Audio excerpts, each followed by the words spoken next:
Finding a free-to-play friendly gacha game is hard, almost as hard as I get while playing NIKKE every day. Wait, no, let me do that again. Finding a free-to-play friendly gacha game is difficult, almost as difficult as it is surviving no NIKKE November, because you can't play NIKKE during No Nut November. Otherwise, oh wait, no, damn it. Free-to-play friendly gacha games are rare.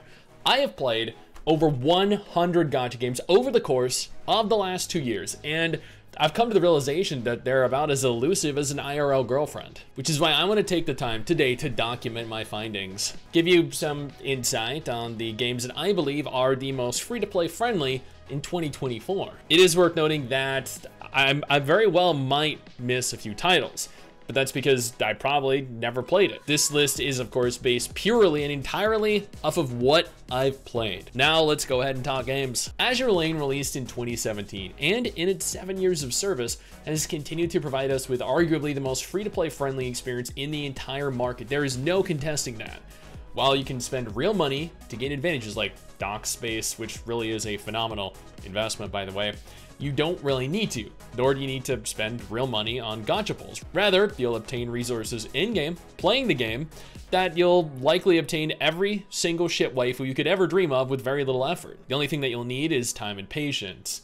Time to slowly grind all of the resources that you require, and patience because you'll be doing the same thing every day for days, for weeks, months, and it'll likely grow to be a very repetitious, very arduous task, which is unfortunately the curse of playing gacha games as a free-to-play player.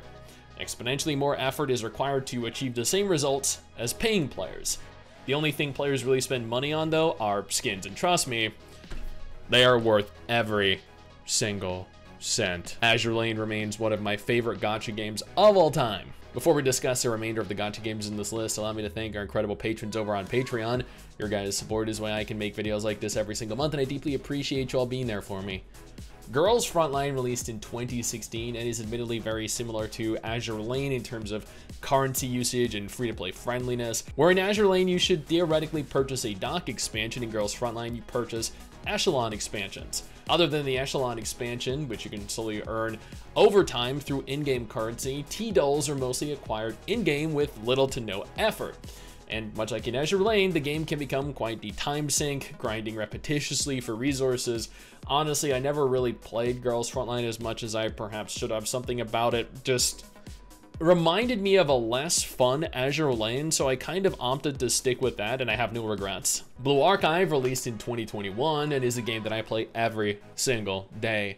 While not as free-to-play friendly as the two aforementioned titles, this is by far one of the most free-to-play friendly gacha games out there in terms of rewarding players with an exorbitant amount of premium currency and free pulls, and cheap pull requirements. It costs players a mere 1,200 premium currency for a 10 pull, with pity at 200 pulls guaranteeing you the banner character. Earning the 1,200 premium currency is easy enough with the monthly events, the anniversary rewards numbering in the hundreds of total pulls, all the content that you do daily and weekly. I've earned over 50,000 premium currency in the last couple months alone, which is enough for 400 pulls, 2 guaranteed limited banner characters easily. It is honestly unreal how much Blue Archive rewards you for just playing the event stories, playing the game itself, and just logging in regularly. Neural Cloud released in 2021. It's a game that I played for a couple weeks, and honestly, I had some fun in it until I didn't. Until I realized how large of a time sink that game truly was. I'm sure for all of you out there that have played Neural Cloud, you understand the several minute-long stages and how arduous of a process it came to overcome all of those. While not as friendly as some of the other games in this list, and an enormous time sink, it features quite a few passive upgrade systems that require very little attention, allowing you to focus on other activities. They also give out some absolutely incredible units completely free. While not the most appealing characters aesthetically, in-game they are nevertheless characters that allow for you to easily clear the story without issue. I just wish the game really didn't take so long to play. Limbus Company is actually a more recent release, releasing in 2023.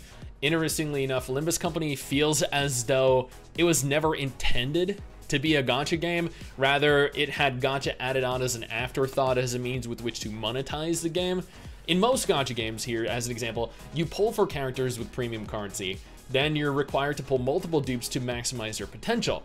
In Limbus Company, you can use premium currency to pull for characters just like in other gacha games, or you can use shards. Shards are obtained merely through playing the game, and theoretically allow for you to pull any 3-star character that you want within approximately a month or two. This is by far one of the best ways imaginable to implement gacha into your game. Punishing Grey Raven released in 2021 and is a gacha that I play pretty much every single month, with arguably the best action combat in the entire genre, at least until Wuthering Waves launches. Punishing Grey Raven is very much a gacha game, but the rates of obtaining new limited or permanent characters is ridiculously high. Earning premium currency to pull for characters is extremely easy. You're guaranteed max rarity units at 60 pulls, and max rarity weapons at 30 pulls if memory serves. Pity is ridiculously low and very forgiving, so much so that people don't actually spend a lot of money on the game outside of skins due to the ease of character and weapon acquisition, which is why in my monthly revenue series, I never included in the top 20, 30, or 40 highest grossing gacha games. Arknights released in 2020 and is the gacha game that converted me into being a gacha gamer. This is a game that I play every single day, and I've been playing every single day since January or February 2022. Arknights has numerous methods with which to obtain characters. There's the traditional summoning system with a 100% hard pity at, I believe, 99 pulls, requiring premium currency that you earn through clearing main and event missions, along with the annihilation operation every single week. There's the basic recruitment system, allowing you to recruit numerous different characters of any rarity every single day with recruitment permits. This does not require any premium currency at all. You can also accumulate certificates of varying rarity that allow for the acquisition of max rarity units that alternate regularly. Additionally, every single banner guarantees at least a minimum of a 5-star, possibly a 6-star character on your first pull. And finally, NIKKE. NIKKE released in 2022 and has since become my favorite gacha game. Its incredible narrative, its fantastic cast of characters, beautiful waifu, stellar English dub, and most importantly, free-to-play friendliness. Although not for the same reasons as the other games that are listed. NIKKE has a hard pity of 200. Every limited banner pull, you obtain 1 gold mileage ticket, with tickets transferring over between banners. This means that after 200 pulls, you can choose whichever character you want to spend your tickets on. The same goes for standard banners and silver or standard mileage tickets. This isn't theoretically the most rewarding experience, I'm well aware, granted, but where this game is friendly to free players comes with how frequently you're gifted 10 pulls, both standard and limited. Every anniversary and half anniversary, you're theoretically given hundreds of free pulls, including tens of thousands of premium currency. Every maintenance, you're given free premium currency. Clearing EX stages gives you free premium currency. Logging in daily and doing your daily and weekly quests gifts you free premium currency. Every event, which happen monthly, reward you with 2 10 pulls, 1 standard, 1 limited. They literally throw 10 pulls at you like they're free. The NIKKE dev team are some of the most generous when it comes to providing players currency to obtain their characters, yet they still somehow remain one of the highest grossing, most popular gacha games month over month. It is incredible. And they are, in my opinion, the most free-to-play friendly gacha games, no question. You, however, might have a few games that I didn't mention, a few games that I might have overlooked. So I'd love to hear from you guys as well. Otherwise, if these games are not games that look like they're at all interesting to you, absolutely no problem. Got you covered with 2 different videos on screen right now that might be more up your alley.